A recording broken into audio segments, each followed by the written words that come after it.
Bismillahirrahmanirrahim.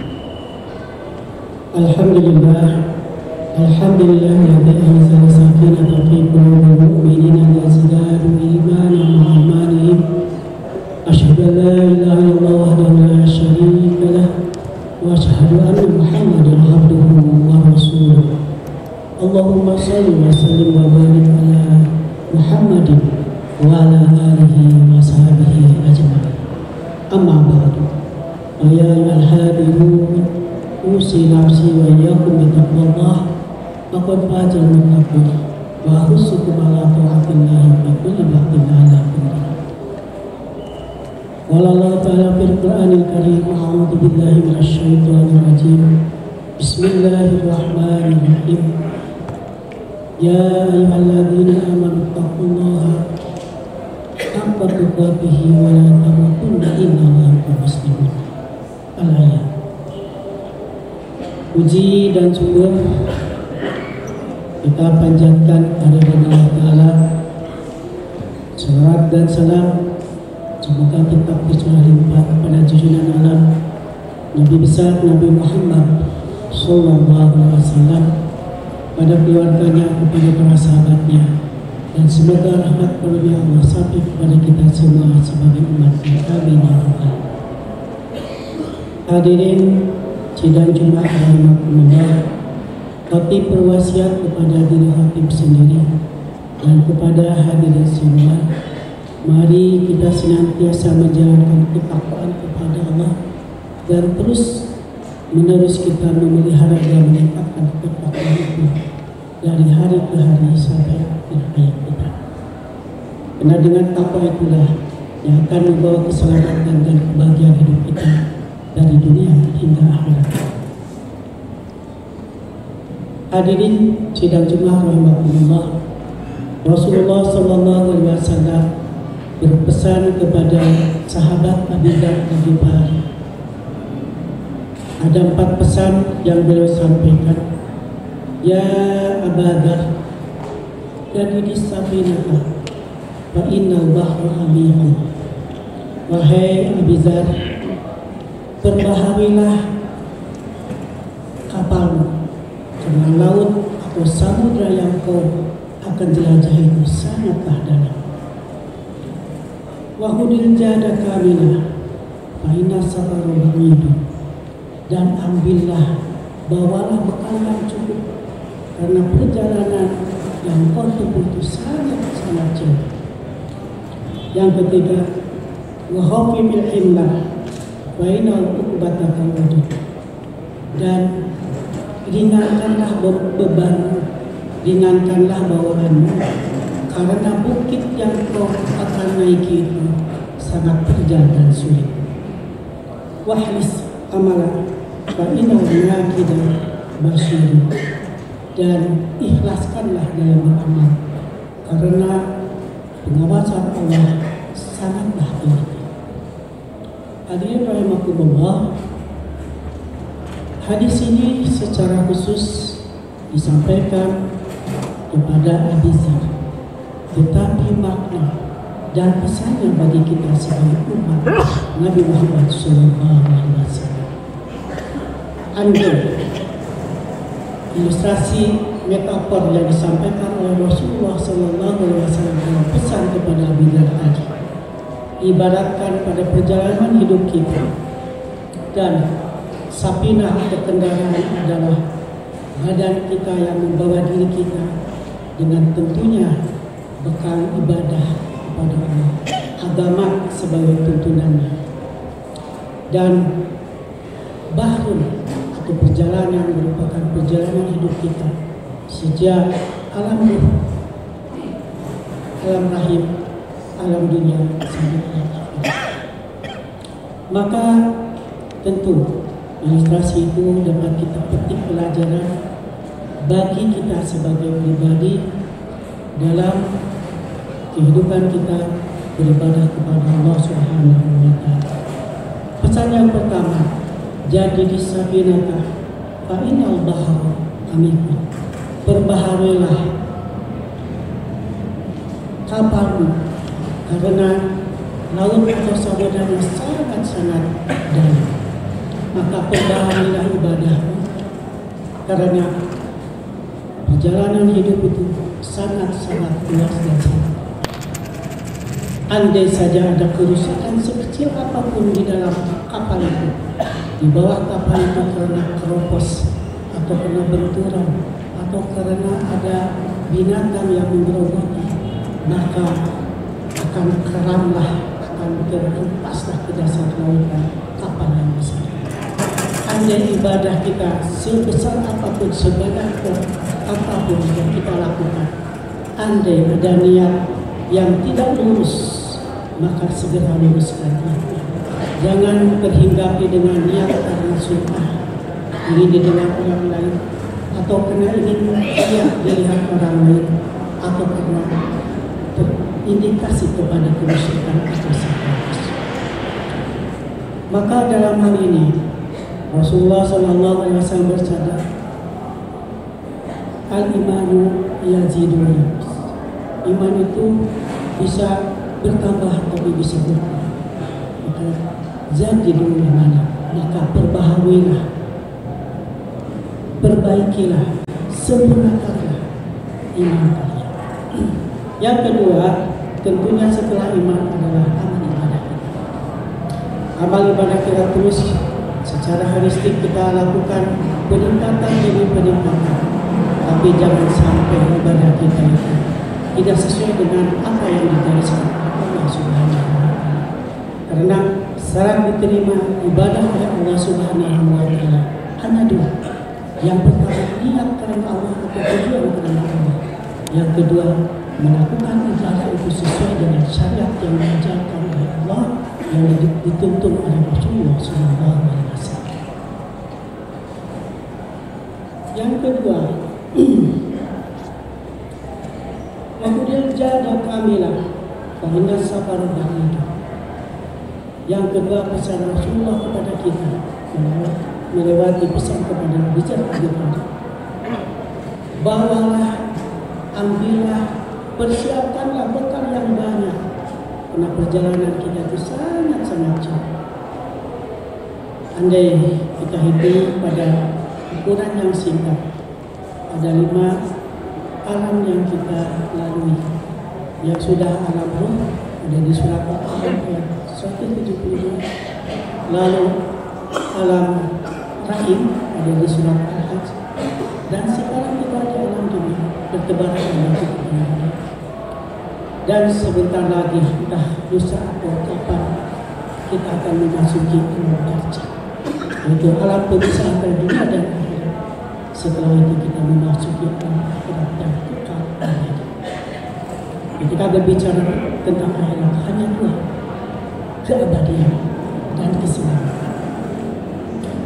Maka andai dikaitkan dengan nakhoda atau bahtera perjalanan kita dalam hidup ini, maka perbanyaklah bekal amal ibadah kita untuk akhirat kita. Karena perjalanan hidup sangat-sangat jauh. Dunia ini sangat sementara. Kita bisa melihat di kiri kanan tetangga kita yang kemarin sekarang sudah meninggal, kakek kita, tua kita, anak kita, bahkan sahabat kita, bahkan adik kita yang usianya di bawah kita sudah meninggal, sangat-sangat. Sementara akhirat itu sangatlah bukan lagi. Maka hendaklah kita menyiapkan diri, berbekal untuk kehidupan yang abadi. Dalam surat Al-Baqarah, wa tajawwadu fa inna khairaz zadi taqwa. Lalu apa yang mesti dibekalkan oleh kita? Yaitu sebaik-baik bekal adalah ketakwaan. Maka andai setiap hari Jumat khatib selalu mewasiatkan sebagai rukun khutbah Jumat, wasiat takwa. Bertakwalah, bertakwalah, bertakwa. Karena takwa adalah sebaik-baik bekal kita menuju akhirat. Atau dalam surat Ali Imran diungkapkan, ya ayyuhalladzina amanu taqullaha haqqa tuqatih wa la tamutunna illa wa antum muslimun. Tujuan hidup kita itu bukan kaya raya, bukan senang, bukan dalam konteks Islam, mati dalam keadaan apa.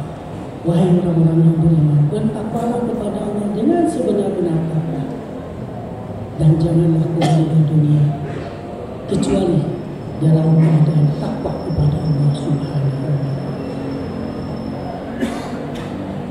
Yang ketiga, wa khafibil himlah fa inna uqbatah ta'ala. Yang ketiga, ringankanlah bawaanmu, ringankanlah bebanmu, karena bukit yang kau akan naiki itu sangat terjal dan sulit.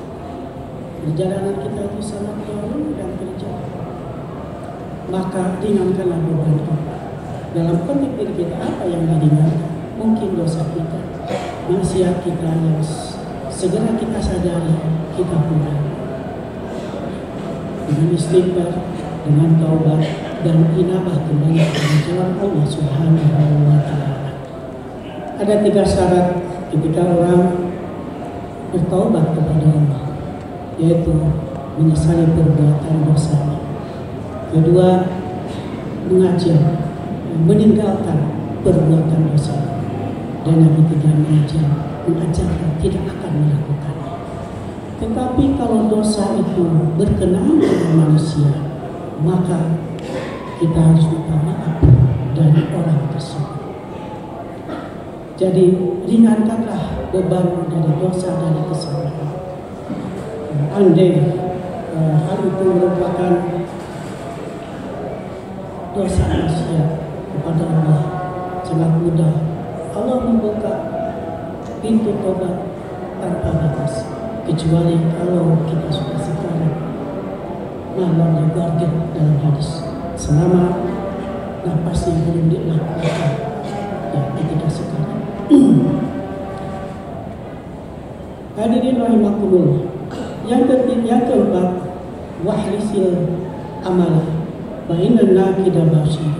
Yang keempat, pesan Rasulullah kepada kita melalui Abi Dzar Al-Ghifari, ikhlaslah dalam beramal, karena Allah Maha melihat, Allah Maha menilai, dan penilaiannya sangat-sangat teliti. Tidak ada audit yang paling teliti kecuali audit Allah Subhanahu wa Ta'ala. Bukan hanya karena Allah memiliki armada berupa malaikat, tetapi dalam diri kita pun ada instrumen-instrumen yang bisa mempersaksikan segala ibadah kita. Dalam surat Yasin, mungkin sebagian kita sering membacanya. Ketika di akhirat nanti, al-yawma nahtimu ala afwahihim wa tukallimuna aydihim wa tashhadu arjuluhum bima kanu yaksibun. Pada hari itu, hari kiamat nanti, hari akhirat nanti, nahtimu ala afwahihim, kami tutup, kami kunci mulut-mulut mereka yang mungkin sering berargumentasi, berdebat, membela diri. Kami tutup, kunci mulut mereka. Wa tukallimuna aydihim, dan tangan-tangan mereka berbicara kepada kami, kata Allah. Wa tashhadu arjuluhum, dan kaki-kaki mereka bersaksi kepada kami. Bima kanu yaksibun, dengan apa yang telah mereka. Mungkin kita menyangka, masa iya tangan bisa bicara, masa iya kaki bisa bicara. Sekarang kita sudah banyak buktinya. Dulu mungkin benda itu tidak bisa menyimpan rekaman. Sekarang dengan CD, dengan prestis, dengan digital segala macam, sudah mendekatkan pada ilustrasi akhirat. Bahkan dalam surat Al-Qiyamah mengungkapkan la uqsimu biyaumil qiyamah wa la uqsimu bin nafsil lawwamah. Yahsabul insan alla yaqdiru an yajma'a yadayhi bala qadirin an yusawwiya badan. Allah berfirman, kami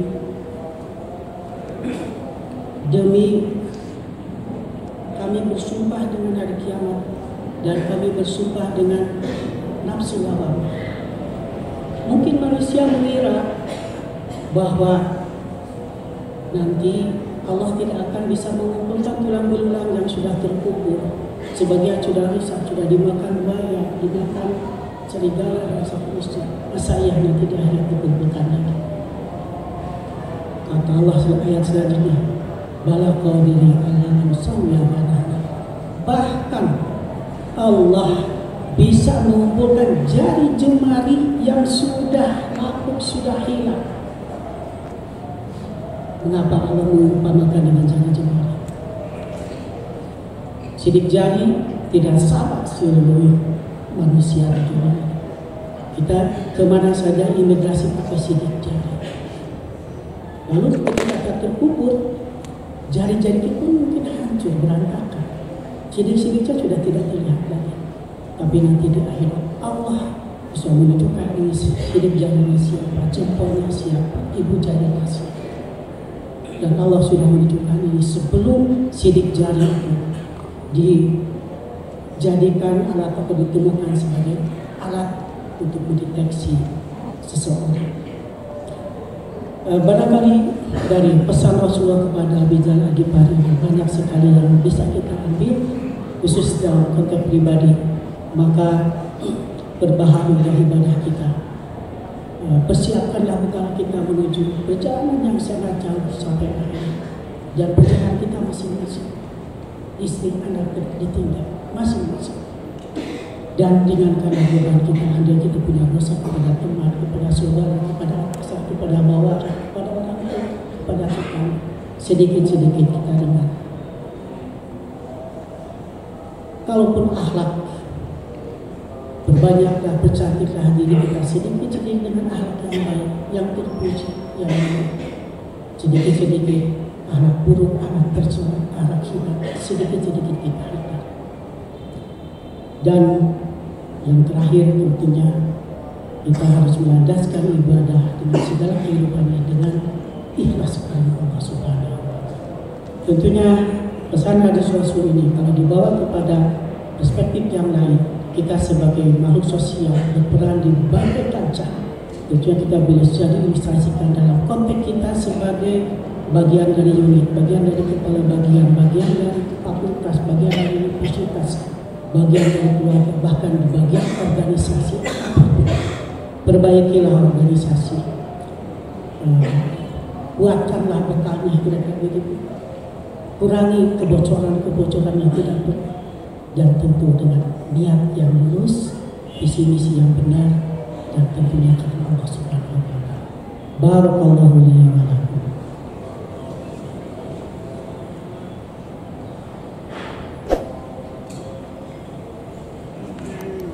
Alhamdulillahirabbil alamin. Asyhadu an la ilaha illallah wahdahu la syarika lah wa asyhadu anna Muhammadan abduhu wa rasuluh. Allahumma shalli wa sallim wa barik ala sayyidina Muhammadin wa ala alihi wa sahbihi ajma'in. Fa ya ibadallah, usi nafsi wa iyyakum bi taqwallah faqad fazal muttaqun wa husukum ala ta'atillahi fi kulli waqtin la'allakum turhamun. Qala Allah ta'ala fil Qur'anil Karim, a'udzu billahi minasyaitonir rajim. Bismillahirrahmanirrahim. Innallaha wa malaikatahu yusholluna 'alan nabi ya ayyuhalladzina amanu shollu 'alaihi wa sallimu taslima. Allahumma shalli wa barik amin.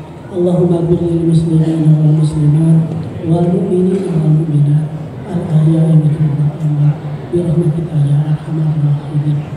Rabbana hab lana min azwajina wa dhurriyyatina qurrata a'yun waj'alna lil muttaqina imama. Allahumma amnina bil ilmi wa zayyinna bil hilmi wa aqimna bit taqwa wa jamilna bil afiyah. Rabbana atina fid dunya hasanah wa fil akhirati hasanah wa qina adzabannar. Subhanaka rabbika rabbil izzati amma yasifun wa salamun alal mursalin walhamdulillahi rabbil alamin. Assalamualaikum warahmatullahi wabarakatuh.